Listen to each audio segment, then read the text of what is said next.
TDP Congress, BJP Congress, TDP అంటూ comment చేస్తున్నారు. I really don't understand this. ఇప్పటికే రఘురామకృష్ణరాజు కూడా ఈ అంశానికి సంబంధించి రెస్పాండ్ అయినట్లుగా తెలుస్తుంది. ఒక్కసారి రఘురామకృష్ణరాజు ఎలా రెస్పాండ్ అయ్యారో చూద్దాం. పెద్దలు ముద్రగడ పద్మనాభం గారు మృతి చెందారు అన్న వార్త తెలిసి నాకెంతో బాధ అనిపించింది. 1988 నుంచి ఒక 4 సంవత్సరాల పాటు నేను కాకినాడలో ఉన్నప్పుడు ఎంతో సన్నిహితంగా ఉండేవాళ్ళం. ఆయన 25వ ఏట జనతా పార్టీ తరఫున మొట్టమొదటిసారిగా ఎమ్మెల్యే అయ్యారు. ఆయన చెప్పేవారు, 25 నిండిన వెంటనే నేను ఈ రాజకీయాల్లోకి రావటం జరిగిందని. 4 సార్లు ఎమ్మెల్యేగా, ఒకసారి ఎంపీగా, మరి 3 చీఫ్ మినిస్టర్స్ దగ్గర మంత్రిగా, ఎప్పుడూ కూడా ఎంతో నిజాయితీగా గడిపిన, రాజకీయం చేసిన మంచి వ్యక్తి పద్మనాభం గారు. ఆయన ప్రేమ ఒక్కొక్కసారి తట్టుకోవటం కూడా చాలా కష్టం. ఎందుకంటే ఆయన అభిమానం ఎప్పుడు కూడా గుర్తుకొస్తూ ఉంటుంది. అయితే ఈ సందర్భంగా గుర్తు తెచ్చుకునేది, వారు పెట్టింది అంటే మా గోదావరి జిల్లాలో ఆతిథ్యానికి కొంచెం పెట్టింది పేరు. ఆయన పెట్టినంత తినకపోతే కూడా ప్రేమతో అలిగే ఎంతో సునిశ్చిత స్వభావి ముద్రగడ పద్మనాభం గారు. డెఫినెట్గా రాష్ట్ర రాజకీయాలకు ఈరోజు ఎందరో పాత తరం రాజకీయ నాయకులు అందరికీ కూడా ముద్రగడ పద్మనాభం గారి మృతి తీరని లోటు. శ్రీ ముద్రగడ పద్మనాభం గారికి శ్రద్ధాంజలి ఘటిస్తూ వారి కుటుంబ సభ్యులందరికీ నా ప్రగాఢ సానుభూతిని తెలియజేస్తున్నాను. పెద్దలు ముద్రగడ పద్మనాభం గారు మృతి చెందారు అన్న వార్త తెలిసి నాకెంతో బాధ అనిపించింది. 1988 నుంచి ఒక 4 సంవత్సరాల పాటు నేను కాకినాడలో ఉన్నప్పుడు ఎంతో సన్నిహితంగా ఉండేవాళ్ళం.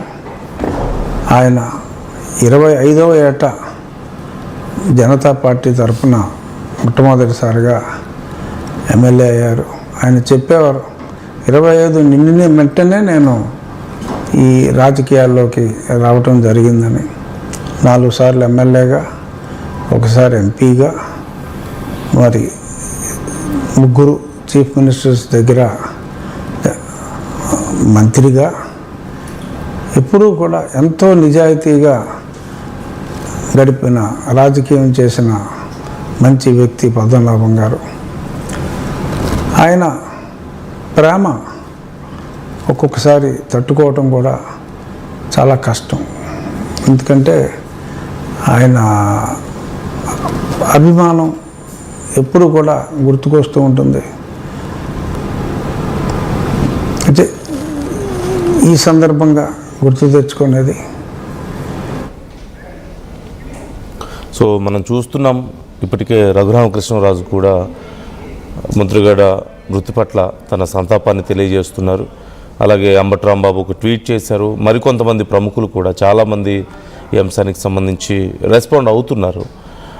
ఖచ్చితంగా రఘురామకృష్ణరాజు చెప్పినట్లుగా, ఇంతకుముందు మా ప్రతినిధి ప్రకాష్ మాట్లాడినట్లుగా, ఆయన గురించి నేను విన్న కొన్ని విషయాల్లో, నాకున్నటువంటి అతి తక్కువ ఈ ఎక్స్పీరియన్స్లో ఆయన చేసిన కాపు ఉద్యమాన్ని నేను చూశాను. ఆయన తీసుకున్నటువంటి చాలా బలమైన నిర్ణయాలు, ఆయన ఎదుర్కొన్న కొన్ని ఒడిదుడుకుల్ని మనం చూస్తూ వస్తున్నాం.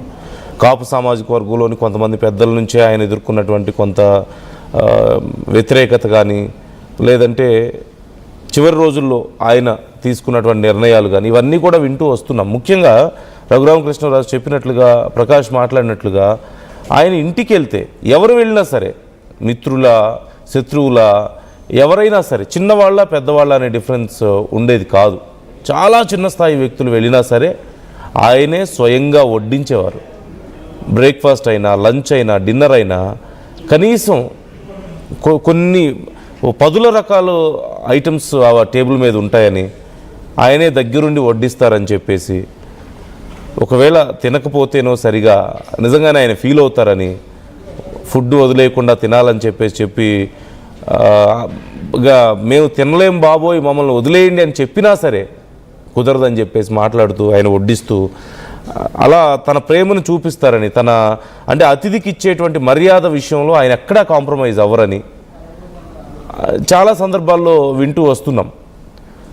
బ్రేక్ఫాస్ట్ అయినా సరే, లంచ్ అయినా, డిన్నర్ అయినా కొన్ని 10 రకాల వంటకాలు ఆయన వండి పెడుతూ ఉంటారని కూడా చెప్తూ వస్తుంటారు. ప్రకాష్ ఉన్నారు, ఇంకా ప్రకాష్తో మనం మాట్లాడదాం.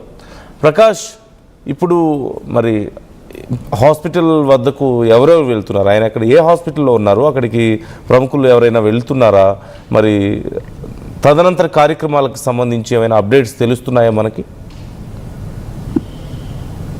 అందులో ఇప్పటికే అందరూ కూడా కొంతమంది హాస్పిటల్కి అయితే వెళ్లేందుకు కొంతమంది బయలుదేరుతున్నారు. కానీ గిరి మాత్రం ఎవరో కూడా రావద్దంటూ కూడా అతనైతే చెప్పుకొస్తున్నారు. అంటే హైదరాబాద్ నుంచి రావాలి, హైదరాబాద్ లో ఉన్నటువంటి ఒక ప్రైవేట్ హాస్పిటల్లో ఇప్పుడైతే ఆయన తుది శ్వాస విడిచారు. చికిత్స పొందుతూ కూడా గత కొన్నాళ్ళ నుంచి కూడా అక్కడ ఉన్నటువంటి పరిస్థితి ఉంది. చికిత్స పొందుతూ ఈ రోజు ఏదైతే సింధు హాస్పిటల్ ఏదైతే ఉందో హాస్పిటల్ వద్ద తన అభిమానులతో పాటు కొంతమంది అక్కడ ఆల్రెడీ నిన్నటి నుంచి కూడా కొంతమంది ఉన్నారు. ఇక్కడ కెర్లంపూడి నుంచి కూడా కొంతమంది అక్కడికి వెళ్ళినటువంటి పరిస్థితి ఉంది. ఈ రోజు ఉదయం కూడా ఈ సమాచారంతోనే కొంతమంది చెప్పకుండా ఇక్కడి నుంచి అయితే వెళ్ళిపోయారు. అంటే అక్కడ ముందుగానే వాళ్ళకి సమాచారం ఉదయం వచ్చింది. కుటుంబ సభ్యులు కూడా వైద్యులు ముందుగానే సూచించారు, పరిస్థితి విషమంగా ఉంది, వెంటిలేటర్ పై ఉన్నారని కూడా చెప్పిన నేపథ్యంలోనే నిన్న సాయంత్రమే కొంతమంది బయలుదేరి హైదరాబాద్ వెళ్లారు. వాళ్ళంతా కూడా ఇప్పుడు జరిగినప్పుడు ఏదైతే కొంచెం అధికారికంగా ప్రకటించవలసిన అవసరం ఉన్నప్పటికీ కొంచెం ఆల్మోస్ట్ అంతా అతను చనిపోయినటువంటి పరిస్థితి ఉందని కూడా చెప్పుకొచ్చారు. అంటే అక్కడ నుంచి హైదరాబాద్ నుంచి తీసుకురావాలి. ఇప్పటికే కెల్లంపూడిలో తన నివాసం వద్ద అయితే విషాద ఛాయలు అల్లుకున్నాయి. ప్రతి ఒక్కరు కూడా కుటుంబ సభ్యులు అక్కడ కొంతమంది బంధువులు అందరూ కూడా కెల్లంపూడి స్వగ్రామానికి అయితే చేరుకుంటున్నారు. ఆ ఇంటికి అయితే భారీ ఎత్తున ఇప్పుడైతే వస్తున్నటువంటి పరిస్థితి పక్క కనపడుతుంటే హైదరాబాద్ నుంచి తన భౌతిక కాయాన్ని తీసుకొచ్చేందుకు పక్కన ఏర్పాట్లు జరుగుతున్నాయి. ఇంకా ప్రాసెస్ పడే అవకాశం ఉంది. ఈ రోజు 1 గంట తర్వాత తన యొక్క భౌతిక గాయం అయితే అక్కడి నుంచి బయలుదేరే అవకాశం ఉంది. రేపు ఉదయం 12 లేదంటే 11:10 టైంకల్లా ఇంటికి చేరుకునే కూడా అవకాశం అయితే ఉంటుందని కూడా వాళ్ళకి సంబంధించిన అనుచరులు చెప్తున్నటువంటి వెర్షన్. అంటే ఈయన అంటే ప్రధానంగా అక్కడి నుంచి రావాలి అంబులెన్స్ లో, అక్కడి నుంచి భౌతిక గాయాన్ని ఇక్కడ కిర్లంపూడి స్వగ్రామానికి తీసుకుని వస్తారు. ఆ స్వగ్రామంలోనే తన అంత్యక్రియలు కూడా పూర్తి అవే అవకాశాలు కూడా అక్కడే మొత్తం అన్ని కూడా చేసే ఏర్పాట్లు కూడా మరో పక్క కనపడుతుంది. ఎందుకంటే అక్కడ కిర్లంపూడి వద్ద ఆయన నివాసం ఇంటి వెనకాల ప్రాంతం ఉంది. అక్కడ ఆయనకు సంబంధించిన అన్ని ఏర్పాట్లు కూడా చేయాలని కూడా అప్పట్లో కూడా చెప్పారు. అటువంటి విధంగానే ఇప్పుడు కుటుంబ సభ్యులు ఆయన భౌతిక గాయం రేపు